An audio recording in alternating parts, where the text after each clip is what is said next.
فأنا ناصح لإخواني بالصدع بالحق تبيض وجوههم. السكوت في مسألة الحزبية يضرها، فاصدع بما تؤمر وأعرض عن المشركين. سلامي على دماج ورجالها والشيخ يحيى ودار العلم يا سعد بانيها. Bismillahirrahmanirrahim. Qala al-Imam Abdul Ghani Al-Maqdisi rahimahullah, al-haditsu tasi'u wasitun ba'dal mi'atain. Hadis yang ke-269.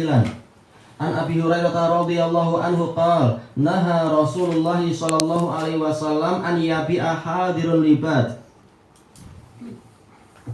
Dari Abi Hurairah radhiyallahu anhu yang mengatakan Rasulullah sallallahu alaihi wasallam melarang orang kota menjualkan untuk orang kampung. Ini terjemah secara senangnya. Di mana itu? Yaitu di pasar perkotaan. Wala tanajashu, dan janganlah kalian melakukan najis, yaitu membeli barang yang telah disepakati dibeli oleh saudaranya, dengan penjelasan yang sebagian sudah beliau lewati. Wala yabi'ir rajulu ala bai'i akhi. Sekarang pola yang sebaliknya. Dan jangan seseorang menjual barang kepada orang yang telah menjualkan, yaitu telah sepakat menjual barang kepada seorang pembeli. Kalau yang tadi berebut penjual, kalau sekarang berebut pembeli, memperebutkan pembeli. Wala yakhtub ala khitbati akhi, dan jangan seseorang itu melamar wanita yang telah dilamar wanita lain dan telah ada kesepakatan. Adapun kalau belum, tidak masalah. Wala tas'alil mar'atu talaqa ukhtiha litukfi'a ma fi ina'iha, dan jangan seorang wanita meminta kepada suaminya agar suaminya menolak saudari wanita ini, yaitu apa? Saudari seiman.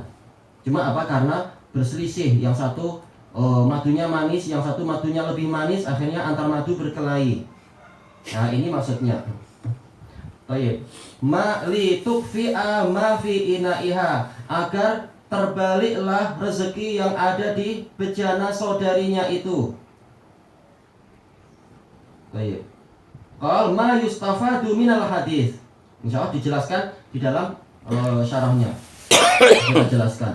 Apa faedah yang diambil dari hadis ini? Al-kalamu ala bai'il hadiri lil badi, pembicaraan tentang yaitu orang kota menjualkan untuk orang kampung. Wan najis, demikian pula masalah perebutan penjual, yaitu apa? Pembeli merebut penjual. Wa bai'ir rajuli ala bai'i akhi, atau sebaliknya, yaitu para penjual berebut seorang pembeli. Taqaddama mufassalan fil hadisain, telah berlalu secara terperinci di dalam dua hadis. Intinya apa? Untuk yang pertama, yaitu seorang orang kota tidak boleh menjualkan untuk orang kampung. Ini telah dijelaskan kembalinya kepada hadis naha Rasulullah SAW antalaqir rukban. Rasulullah SAW melarang untuk orang kota itu menjumpai orang kampung di sempadan. Tapi apa? Biarkan orang kampung tadi, orang yang di luar kota itu sampai ke pasar kota tersebut agar dia tahu harga. Nah, setelah dia tahu harga, terserah apakah dia mau menjual langsung ataukah dia mencari wakil dari orang-orang situ. Alal khilaf, apakah ini sudah keluar dari pembicaraan, keluar dari larangan atau belum? Yang betul sudah keluar. Yang penting apa? Bukan orang kota yang menentukan harga sesuka dia untuk orang kampungnya, tapi orang kampungnya yang menentukan harga setelah dia tahu harga pasaran di situ. Lalu orang kota boleh bekerja pada orang kampung tadi sebagai apa itu, cashier atau sebagai wakil dan seterusnya. Nah, itu boleh. Adapun kalau orang baduinya tadi dia baru di sempadan, belum tahu bagaimana pasaran, maka tidak boleh orang kota memanfaatkan ketidaktahuan tadi untuk apa? Menjualkan. Oh, biar saya menjualkan, saya tahu harga di sini, saya akan kasih Anda harga 2 kali lipat. Oh, dia suka, dia dapat keuntungan 100%, dia suka. Rata-rata orang desa masih apa? Pemikirannya dan apa itu, semangatnya sederhana. Sementara orang kota, karena memang kota itu betul-betul apa istilahnya, perlombaan kekayaan itu terlalu tinggi, maka apa? Mereka semangatnya lebih besar. Dan mereka melihat bahwasanya di kota harga boleh jadi 4 kali lipat, sebagaimana memang harus di beberapa tempat itu. Baik. Nah, dia nggak masalah kasih keuntungan 100%, dia untung 300%. Nah, boleh jadi orang kampungnya kalau tahu itu dia akan menyesal. Maka biarkan dia masuk ke kota dulu, masuk ke pasar, tahu harga. Setelah itu terserah dia mau cari untung 100% saja ataukah dia cari untung 300 seperti yang lain, terserah. Nah, kita boleh bekerja ke dia. Ini makna dari tadi itu. Wan najas, yaitu membeli barang yang telah disepakati dibeli oleh orang lain, memperebutkan penjual. Ada dua pembeli. Baik. Pembeli yang pertama mengatakan, saya siap membeli barang ini, harganya seperti yang Anda tentukan, yaitu 100. Tahu-tahu pembeli kedua datang, sudah sepakat. Kemudian pembeli kedua ternyata datang mengatakan, jual ke saya aja, saya siap membeli dengan harga 110. Nah, maka jadi goncang pemikiran dari si penjual, tadi ragu-ragu, dan ini haram, merusak kesepakatan dengan orang yang tadi. Ini nggak boleh. Cara yang betul gimana? Nggak masalah Anda beli, toh barang saya ada dua, biar dia beli dengan harga 100, nah, Anda beli dengan harga 110, terserah Anda. Nah, itu terserah. Ternyata nggak mau, berarti tujuannya apa? Memang ingin menggagalkan perniagaan saudaranya tadi, pembelian saudaranya tadi. Baik. Nah, yang pertama tadi itu case masalah larangan gharar. Yang kedua larangan doror, yaitu apa? Mendolimi saudara. Kalau tadi adalah mengkhawatirkan penjual akan merasa tertipu. Ini namanya gharar, tertipu. Atau najis ini doror, menimbulkan kerugian. Orang sudah cari-cari barang selama ini nggak dapat, kecuali di penjual ini tahu-tahu setelah mau dibeli diambil oleh orang lain, merusak kesepakatan. Ini menimbulkan doror terhadap saudara. Baik, yang ketiga, wa bai'ir rajuli ala bai'i akhi. Sekarang apa? Antar penjual merebut seorang pembeli.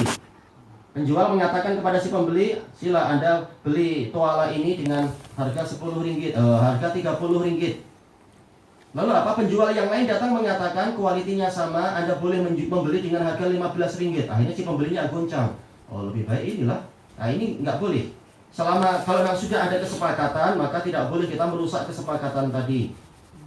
Baik. Adapun kalau belum ada kesepakatan, terserah.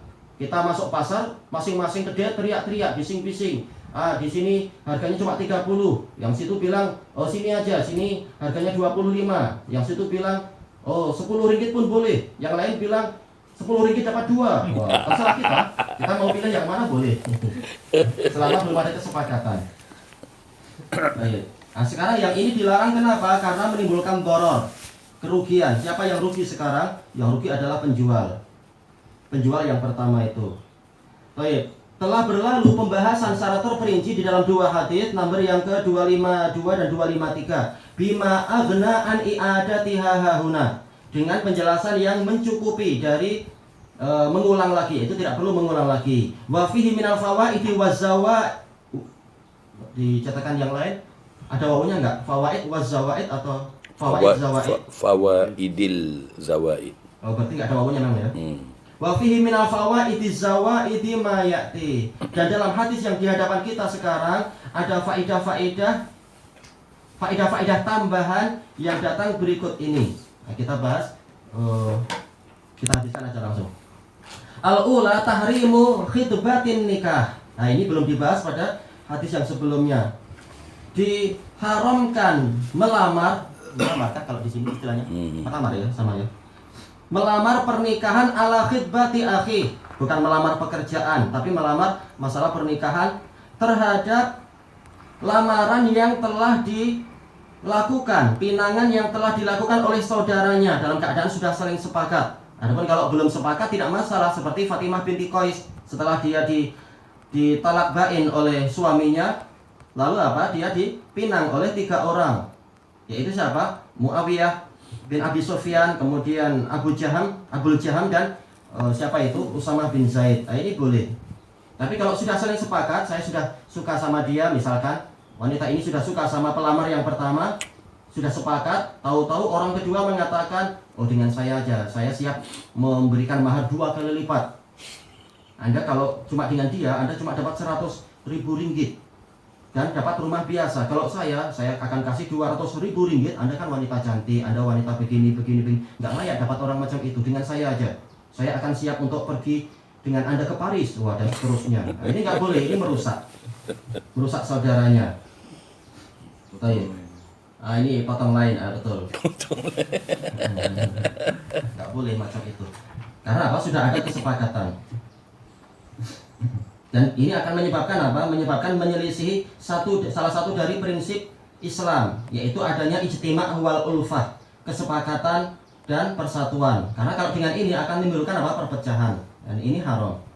Hatta ya'lama annal khatiba radda an talabih, sehingga orang kedua ini mengetahui, peminang kedua mengetahui bahwasanya peminang pertama telah ini rudda berarti bukan roja. Rudda an talabih, telah ditolak permintaannya itu. Dan wanita selama belum ada, walaupun sudah sepakat, selama belum ada akad, dia boleh untuk tidak jadi. Ini boleh. Karena belum ada apa tadi itu akad. Walaupun sudah saling sepakat, tapi kalau dia kemudian membatalkan karena pertimbangan ini itu boleh. Yang penting apa? Pembatalannya itu bukan karena tahu-tahu ada telepon dari orang lain. Telepon yang kemudian tahu-tahu dia yang masuk. Ini haram. Walam yajib. Apa ini ya? Walam yujab. Oh, ada wawunya. Walam yujab, dan tidak dikabulkan permintaannya, dan pinangannya tadi ternyata tidak dikabulkan oleh wanita tersebut. Dan terserah si wanita tadi, dia melihat dari beberapa sudut pandang, memang dia agamanya baik, tapi saya tahu dia kasar dan jahat. Boleh. Untuk apa? Untuk tidak memilih itu. Buktinya apa? Rasulullah SAW, jelas para sahabat semua agamanya baik, tapi Rasulullah memberikan pertimbangan. Yang ini terlalu miskin, nanti kamu kurus ceting, misalkan. Sementara yang ini adalah suka memukul, nanti engkau akan calar-calar, misalkan. Itu boleh. Bukan dari sekedar sudut pandang pertimbangan agama, tapi juga dari faktor lain. Yang penting apa? Yang pertama agama. Kalau ternyata semuanya sama, tinggal pilih mana yang paling selesa, paling sesuai, dan seterusnya. Kalau dia bilang nggak apa-apa, toh semuanya agama baik, walaupun yang ini suka pukul, kulit saya kebal, terserah, mau milih itu nggak masalah. Atau yang dia miskin, tapi saya sabar dengan dia, nggak masalah. Baik. Yang penting apa? Tidak ada kezaliman satu sama lain. 5 tusabbibul khitbatu ala khitbatil ghair minal adawati wal baghdha. Karena pinangan ini terhadap pinangan orang lain itu akan menyebabkan permusuhan dan kebencian. Sementara Islam melarang untuk itu. Kenapa sampai ada musyawarah? Kenapa ada musahabah? Adanya perbesanan, adanya persahabatan, karena Islam menginginkan adanya persatuan dan kesepakatan.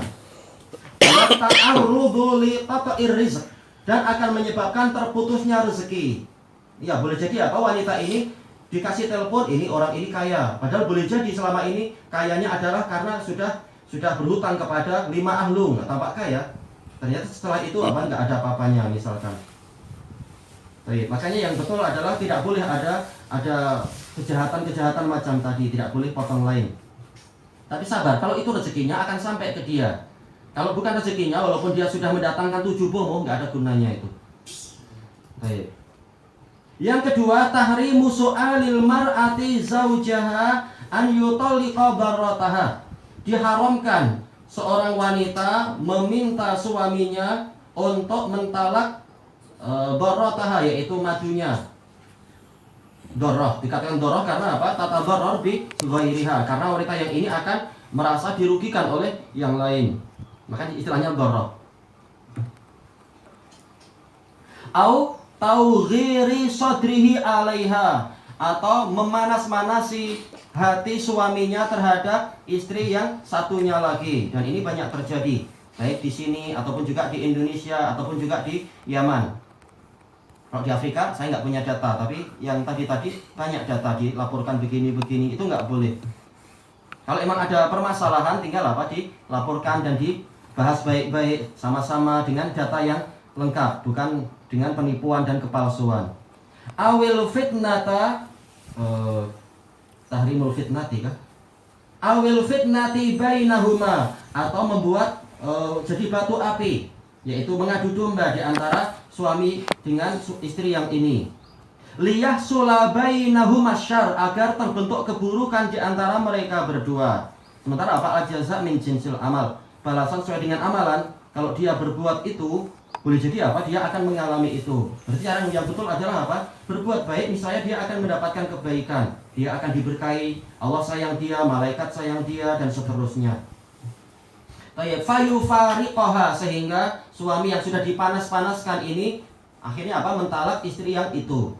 Fahadha haram, maka ini haram. Lima yahtawi alaihi minal mafasidil kabirah, karena hal ini akan mencakupi kerusakan-kerusakan yang besar. Harusnya apa? Keluarga besar, klan yang besar dan kuat, tahu-tahu jadi rusak berantakan karena ada kezaliman. Min taurisil adawat, karena akan mewariskan, akan meninggalkan, akan menyisakan permusuhan-permusuhan. Wajal bil ihan, dan mendatangkan kedongkolan, yaitu apa? Ihan, yaitu bengang satu sama lain, dendam.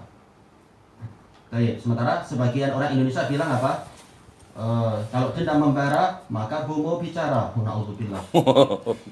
Nah, masuk neraka. Wa qata'i rizqil mutallaqah, dan akan memutuskan rezeki orang yang wanita yang ditalak. Jelas rezeki dari Allah, tapi ini dari sudut pandang apa biasanya? Yaitu semula dia dapat nafkah dari suami yang baik hati ini, tapi ketika sudah dipanas-panasi akhirnya ditalak, maka akhirnya wanita ini sengsara, kasihan. Akhirnya kembali ke orang tuanya sudah tua renta, tak punya apa-apa lagi, kasihan. Alladzi kunya anhu bikuf'i ma fi inaiha. Kalau cetakan lain kunya atau kana? Kunya. Ada yaknya enggak itu? Kunya. Nah, berarti ada yaknya, tempat ana enggak ada. Yang mana diisyaratkan tadi dengan apa? Diisyaratkan terputusnya rezeki dengan tertelungkupnya, terbaliknya yaitu bejana minal khair, berupa kebaikan. Biasanya apa? Bejana dari wanita yang ini mungkin berisi apa itu, mungkin capati, atau mungkin berisi makaroni, atau berisi Subway kalau hari Rabu mungkin, atau berisi apa yang lain-lain. Tapi ketika ditalak sudah harus apa? Makan 3 butir nasi. Kasihan macam ini. Yang dolim suatu saat akan dapat hukuman. Itu tidak boleh. Tapi kalau saling menolong justru akan semakin apa? Semakin diberkahi oleh Allah Ta'ala rezeki mereka. Alladzi sababuhun nikah, yang mana sebabnya adalah pernikahan. Jelas rezeki dari faktor lain ada aja selama orang masih hidup, tapi yang dimaksudkan adalah dari jalur pernikahan. Ketika ditalak ya sudah, akhirnya putus dia, kasihan. Wa ma yujibuhu min nafaqatin wa kiswatin wa ghairiha minal huquqi zaujiyah, dan perkara yang memang diwajibkan oleh pernikahan. Nikah bukan sekedar hanya untuk apa? Melampiaskan syahwat, ada tanggung jawabnya, yaitu menafkahi, memberi pakaian, dan hak-hak yang lain. Berusaha untuk memberi kebahagiaan, keceriaan, dan seterusnya. Di samping juga apa? Pendidikan. Jangan hanya memanjakan, tapi apa? Lupa untuk mengajari akidah yang benar, adab yang benar, dan seterusnya. Fahadhihi ahkamun jalilatun wa adabun samiyah. Maka ini adalah hukum